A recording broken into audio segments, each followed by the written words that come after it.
A magia existe de verdade, mas afinal que bicho é esse? Goiás News, notícias, sem mais delongas, vamos lá. Meu primeiro encontro com o que depois soube chamar-se magia ocorreu quando eu tinha 7 ou 8 anos e não era mais que um moleque arteiro a espalhar o terror no quintal da minha casa.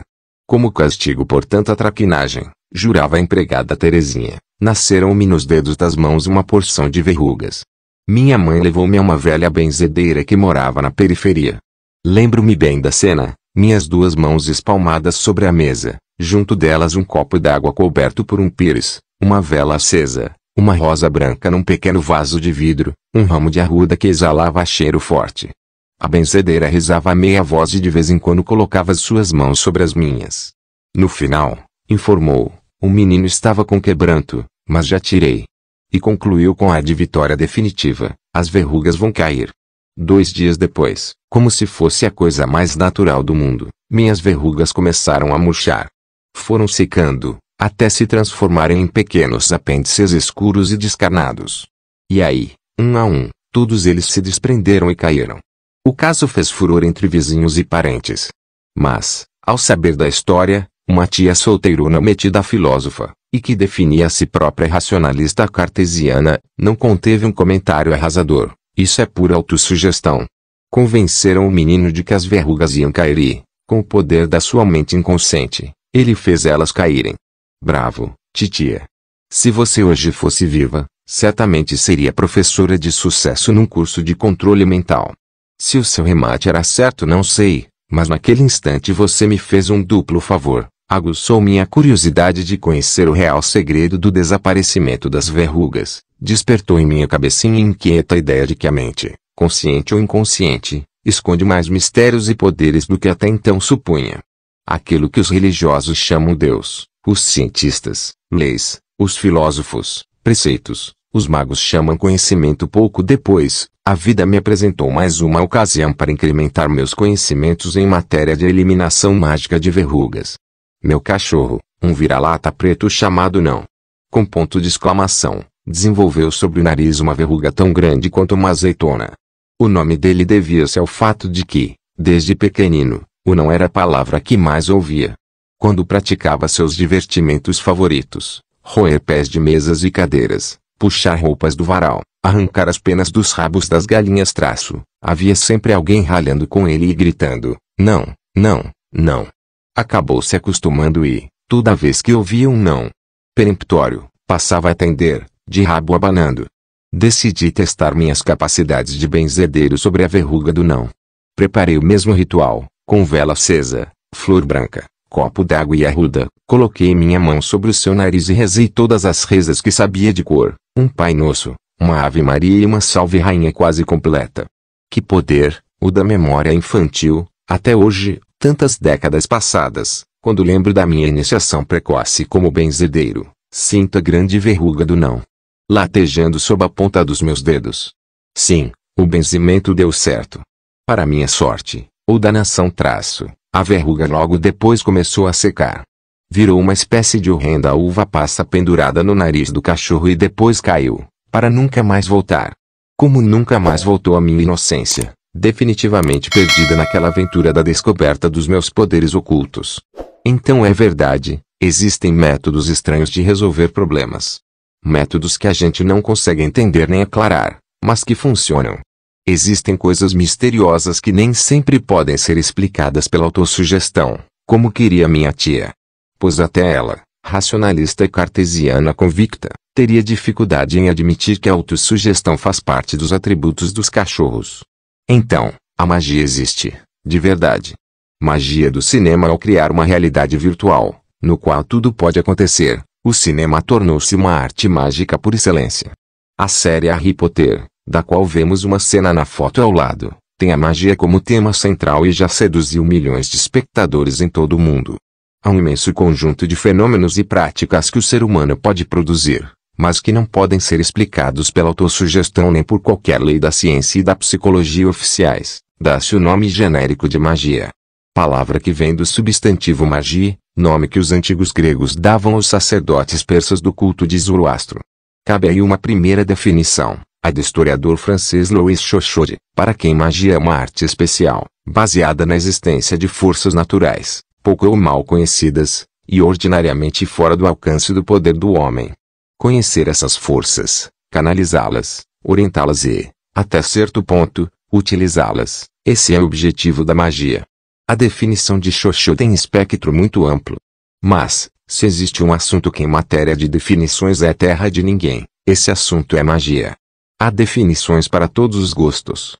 Algumas francamente preconceituosas e cheias de superstição. Magia é a arte de conjurar demônios e espíritos para obrigá-los a servir os interesses do mago.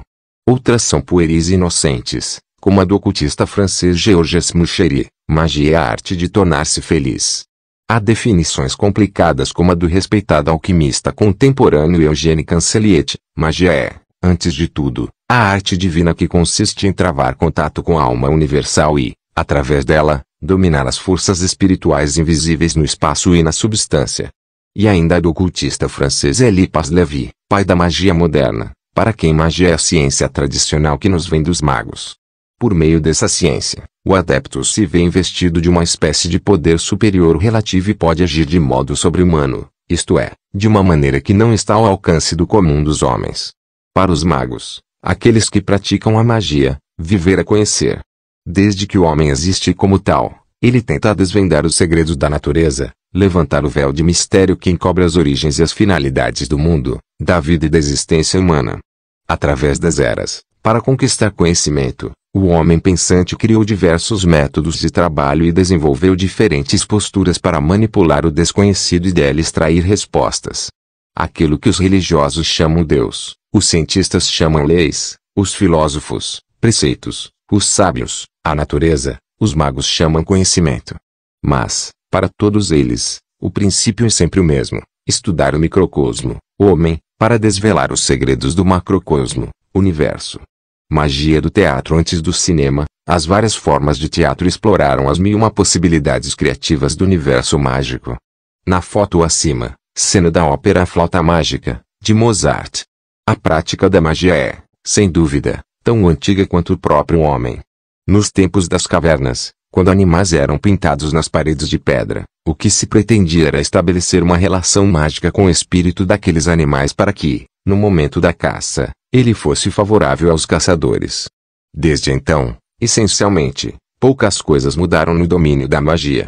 Suas técnicas são muito parecidas nas diferentes culturas que apareceram no mundo, e sofreram relativamente poucas mudanças no transcorrer do tempo. Sugere-se muitas vezes que a magia é precursora da religião, mas estudos mais profundos mostram ser mais provável que ambas tenham sempre existido, uma ao lado da outra. Magia e religião possuem em comum a crença num poder transcendental que existe no homem e no mundo. A grande diferença entre ambas reside nas suas atitudes em relação a esse poder. A magia preocupa-se em comandar, controlar e compelir esse poder para a satisfação dos seus próprios objetivos. A religião, por seu lado, preocupa-se em adorar esse poder, suplicando a sua ajuda e aceitando resignadamente aquilo que ele dá. A primeira é ativa, masculina. A segunda é passiva, feminina. Magia da natureza. Nada mais mágico do que o mundo natural. Maior e mais poderosa de todas as forças criadoras, a natureza não conhece limites ao soltar a sua imaginação. A tal ponto que costuma-se dizer, a criação natural supera qualquer imaginação. O mago, portanto, é um aventureiro que mergulha no mistério da vida e do mundo e não se contenta apenas em observar passivamente esse mistério. Quer também compreendê-lo, conhecer suas leis, processos e finalidades, quer interferir voluntariamente nele e, numa certa medida, aprender a manipulá-lo. O mago é entendido como um ser de sensibilidade especial. Vê o universo como uma coisa viva, cuja aparência visível mascara a natureza real dos poderes que o controlam. E vê a si mesmo como participante da natureza da divindade, e por isso gosta de afirmar, não existe parte de mim que não seja parte dos deuses. O mago considera que todos nós, membros da espécie humana, somos deuses em potencial. A magia é a ciência, a arte que nos ajuda a abrir e desenvolver esse potencial. Sonhos e visões, símbolos e alegorias, imaginação e fantasia, as viagens vertiginosas dos gênios da música, da pintura, da poesia dizem mais ao mago sobre as realidades últimas da existência do que todas as equações da matemática, as maquinações da política, ou as espertezas do mercado financeiro. O mago é um ser complexo, uma criatura em geral ousada e até mesmo temerária. Nos tempos em que a Santa Inquisição esbanjava poder, muitas centenas deles foram assados vivos nas fogueiras, condenados por suas heresias. O veneziano Giordano Bruno é um exemplo. Foi queimado porque teimou em afirmar até o fim que era a Terra girar ao redor do Sol, e não o contrário. Naqueles tempos isso contrariava as leis da ciência conhecida, e era portanto heresia de mago, punida com a morte. É mais fácil, contudo, entender o que é um mago do que é magia.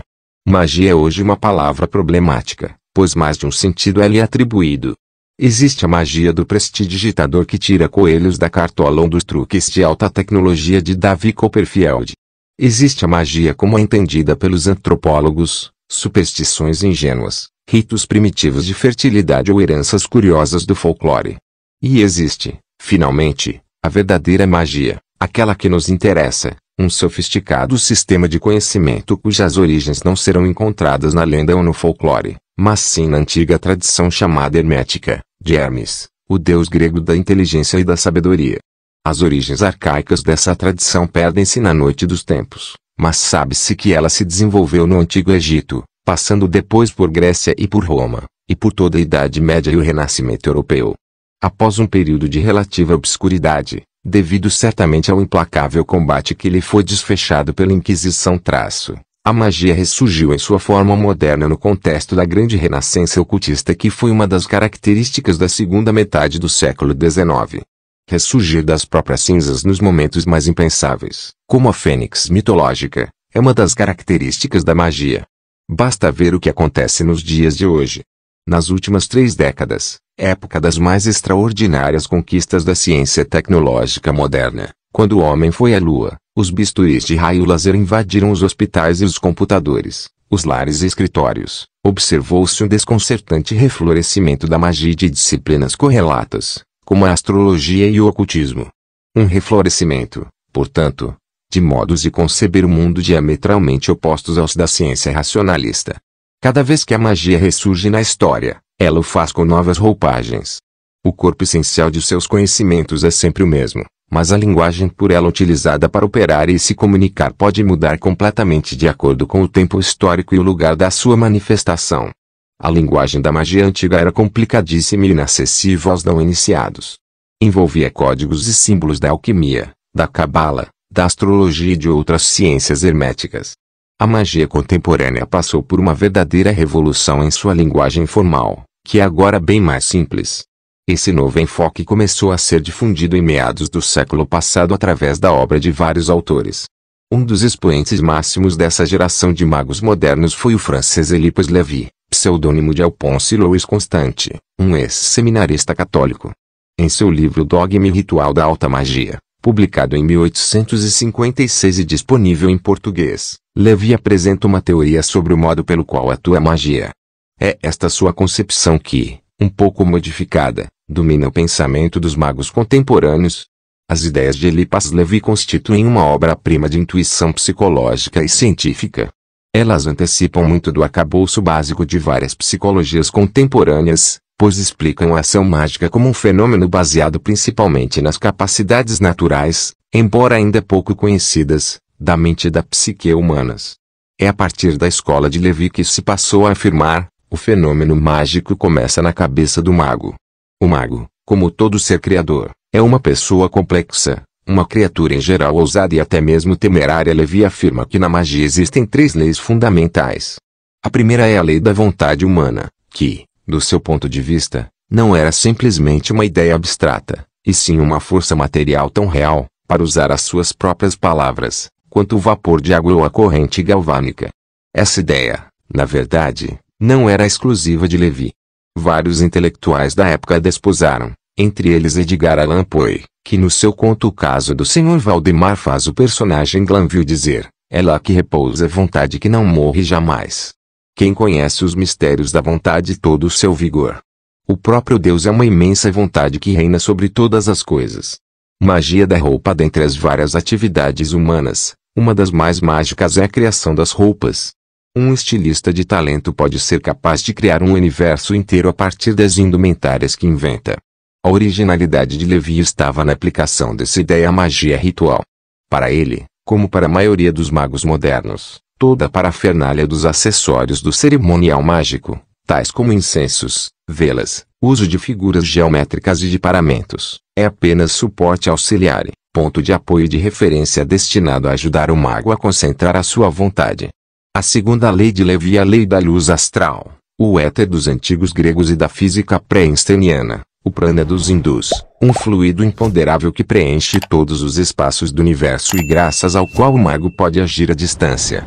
A luz astral, dizia Levi, é invisível e destituída de forma, porém permeia a totalidade da natureza e pode ser moldada pela vontade humana, produzindo formas visíveis.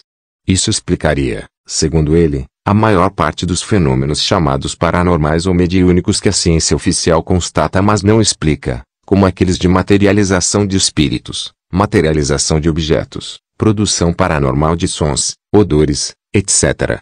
Para Levi, os médiums de efeitos físicos, indivíduos capazes de produzir tais fenômenos, seriam uma espécie de magos naturais, dotados de uma capacidade inata de moldar a luz astral e provocam desse modo fenômenos capazes de impressionar os sentidos dos espectadores.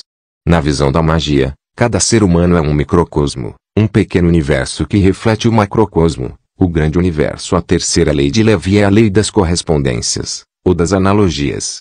Trata-se na verdade de uma versão atualizada da antiga doutrina hermética do macrocosmo e do microcosmo, segundo a qual todo elemento do primeiro, o universo, teria o seu correspondente no segundo, o ser humano considerado individualmente. Por exemplo, as constelações do zodíaco que influenciam certas zonas do corpo humano.